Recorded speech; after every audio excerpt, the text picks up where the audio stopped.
through a back door, which apparently just happened, because obviously nobody's going to put up with the extended schedule and the chaos that'll be caused by 3 trenches versus 1.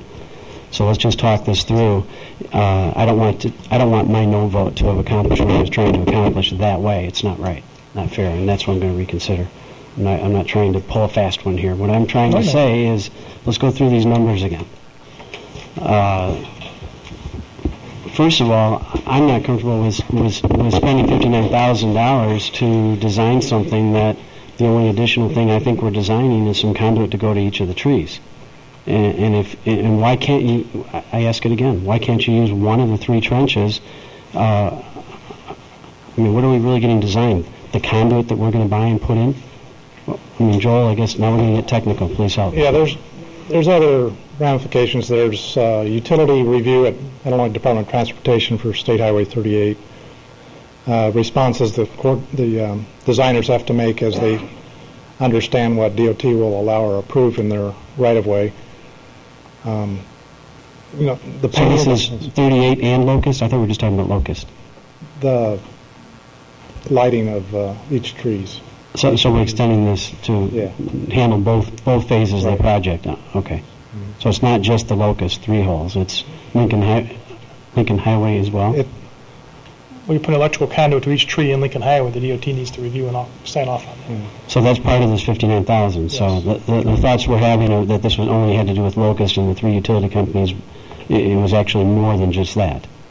No, the utility company issue is only on Locust. Okay. The tree lighting and painting of the poles is on both streets. Okay, I understand that. But I think the main issue that I'm trying to make is, why can't you use 1 trench instead of 3, and that's where the chaos will be.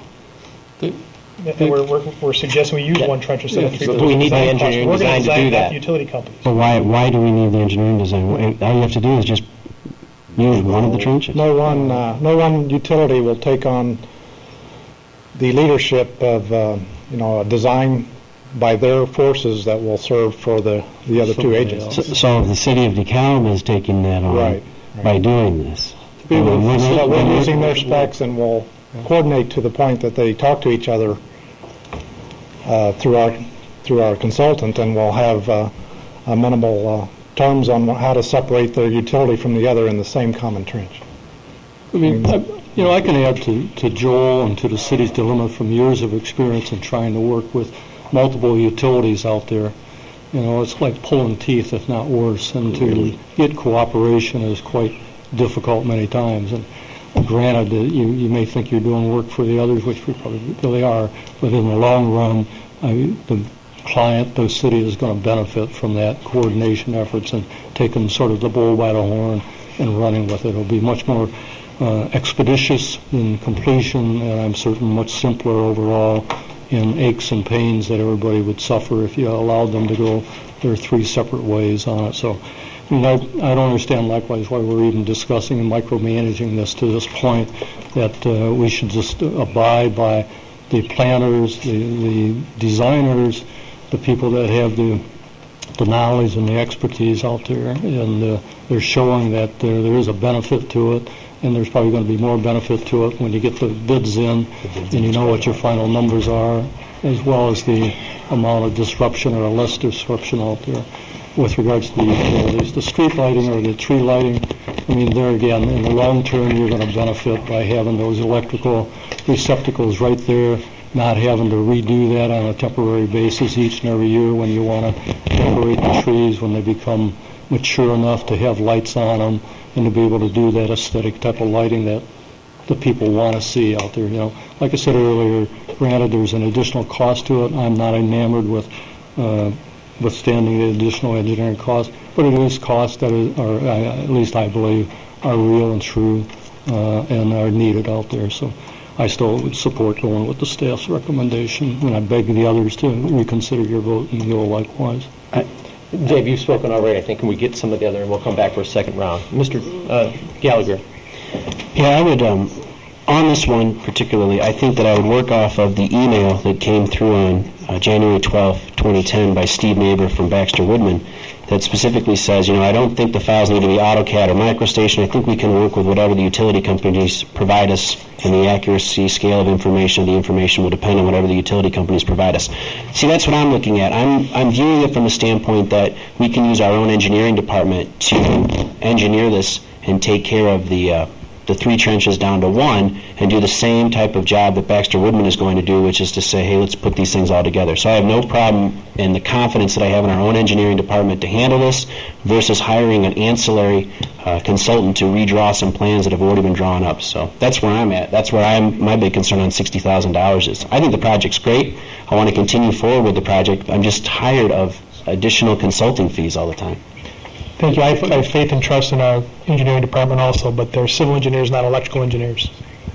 For clarification, Can you hold on just a second? We'll come back for a second round. Mr. Simpson? Part of the problem we're in now is You speaking in the microphone? we are being held hostage by what utilities will or will not do to benefit the citizens of this town. It would be really nice if they would play nice with each other and play nice with us.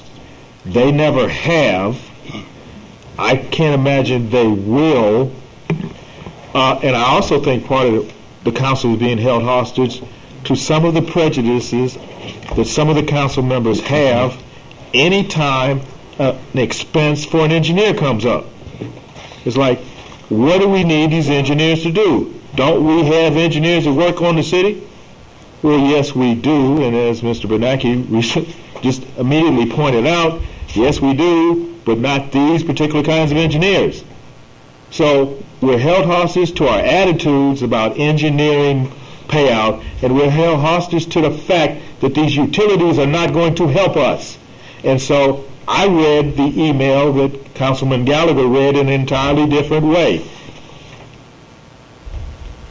Those plans, such as they exist, the utilities are not going to help us unless one of them has a plan that magically the other two will give into. It doesn't make any difference what their individual trench plans are.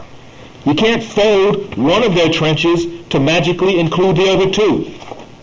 They weren't constructed for that. They weren't engineered for that. Just because it's a hole in the ground and it may look similar from above ground doesn't mean that you can put 3 into 1 as they themselves have individually engineered them. And besides, it's either only, listening to Mr. Keller, another $8,000 or another $16,000 based on a $12 million project. Now, if we've gotten so bad off that we've got to cringe in the face of $8,000 or $16,000, then we need to turn out some lights. Because we're in trouble. And you, Mr. Baker, who in the past have always complained, how can we shut down a street and cut off the businessman or woman? You always say that. Well, damn, if they have to dig 3 trenches, how many business people do you think are going to be injured by that, Mr. Businessman? You got me on your side.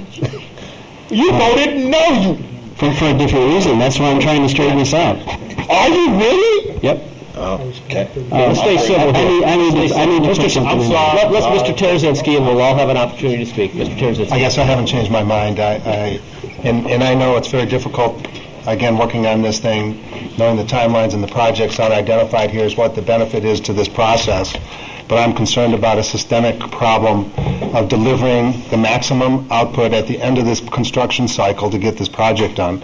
I don't think it's helpful for us to slow down this project if, in fact, what I'm hearing, and I respect the inputs from our city engineer and others that work with this, as to the benefit of systemically developing this with all 3 parties in the room at the same time, taking the ownership and leadership, get those dates set, and get the project maximized through the output is how much we're going to be able to get done at the end of the year. I am much more concerned about the revenue stream aspect of this and look forward to seeing that earlier rather than later on the revenue stream, just to make sure we're comfortable hopefully a month prior to the time we have to vote on the full budget piece of this. But I certainly support getting this done. Otherwise, we will not be able to hit what is the output that I think we all said we wanted to hit and get this project over with.